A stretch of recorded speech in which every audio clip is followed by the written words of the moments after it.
Bismillahirrahmanirrahim. Assalamualaikum warahmatullahi wabarakatuh.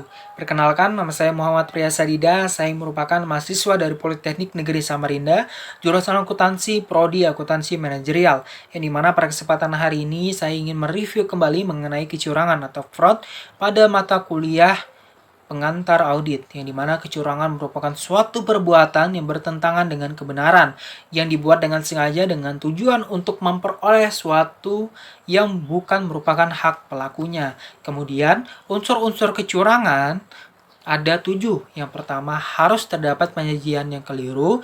Yang kedua, dari suatu masa lampau atau sekarang. Yang ketiga, fakta material. Yang keempat, dilaku secara sengaja atau tanpa perhitungan. Yang kelima, dengan maksud untuk menyebabkan suatu pihak bereaksi. Yang keenam, pihak yang terluka harus bereaksi terhadap kekeliruan penyajian. Yang ketujuh, mengakibatkan kerugian. Kemudian, penyebab terjadinya kecurangan di dalam PSA 70 SA 316 terdapat 3 kondisi yang menyebabkan kecurangan. Yang pertama adalah insentif atau tekanan, yaitu manajemen atau pegawai lainnya memiliki insentif atau tekanan untuk melakukan kecurangan. Kemudian yang kedua adalah kesempatan, yaitu situasi yang memberikan suatu kesempatan bagi manajemen atau pegawai untuk melakukan kecurangan. Kemudian yang ketiga, sikap rasionalisasi atau sikap karakter atau perangkat nilai etika yang memungkinkan manajemen atau pegawai untuk melakukan tindakan yang jujur. Nah, kemudian siapa yang melakukan kecurangan? Kadangkala pelaku kecurangan adalah orang yang dalam keadaan biasa dianggap tidak mungkin atau melakukan kecurangan. Yang dimana dalam perusahaan makin tinggi posisi pelaku kecurangan, maka makin besar pula kerugian yang diakibatkan. Kemudian beberapa orang yang telah melakukan kecurangan adalah presiden direktur, wakil presiden direktur, pejabat bagian pinjaman, kasir akuntan, analisis sistem, pemeriksa, kemudian operator komputer, dan lain sebagainya.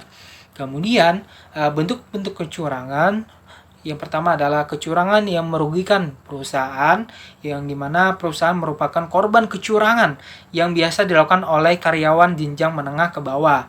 Kemudian kecurangan yang menguntungkan perusahaan, yang dimana kecurangan ini biasa dilakukan oleh karyawan jenjang atas atau manajemen puncak. Kemudian pencurian aktiva atau kekayaan selain daripada uang tunai. Kemudian ada kecurangan dengan mencuri uang dengan jalan tidak mempertanggungjawabkan sebagai penerima uang. Kemudian pencurian uang dengan jalan melakukan pengeluaran yang tidak sah. Nah, kemudian kita masuk pada manajemen fraud, atau manajemen kecurangan, yang dimana manajemen fraud merupakan kecurangan yang dilakukan oleh karyawan menengah ke atas, atau lebih dikenal dengan sebutan white collar crime.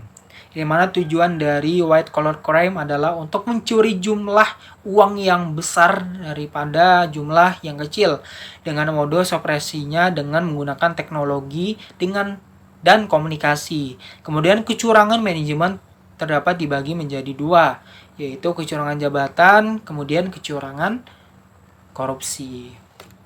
Kemudian kita masuk ke employee fraud atau kecurangan karyawan, yang biasanya melibatkan karyawan bawahan, yang dimana kecurangan karyawan biasanya melibatkan perpindahan aset dengan pemberi kerjaan. Contohnya kecurangan karyawan, yang dimana yang pertama misalkan pencurian dalam bentuk kas atau barang. Kemudian menaikkan pembayaran perusahaan untuk menutupi item yang dipesan untuk pengguna pribadi karyawan. Kemudian computer fraud, atau kecurangan dapat juga terjadi pada perusahaan yang menggunakan sistem komputerisasi. Artinya bukan komputernya salah, tetapi pemegang ambil alih komputer tersebut. Yang dimana ada beberapa cara untuk melakukan kecurangan.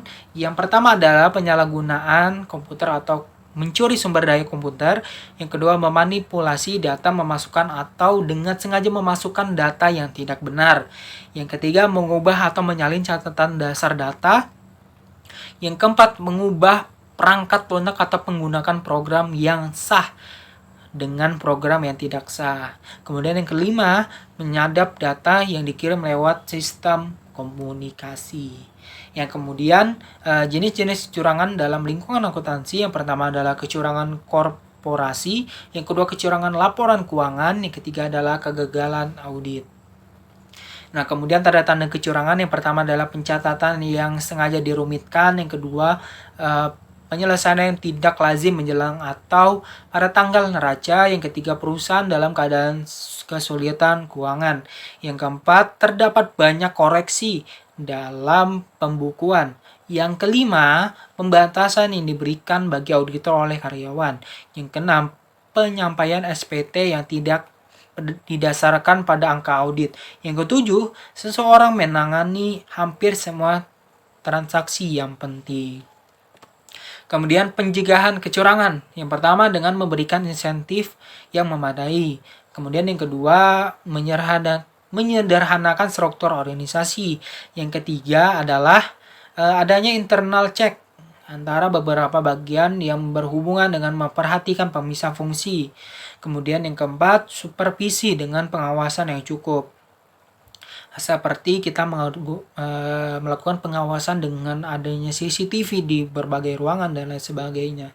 Kemudian yang kelima, tersedianya catatan atau dokumen yang memadai.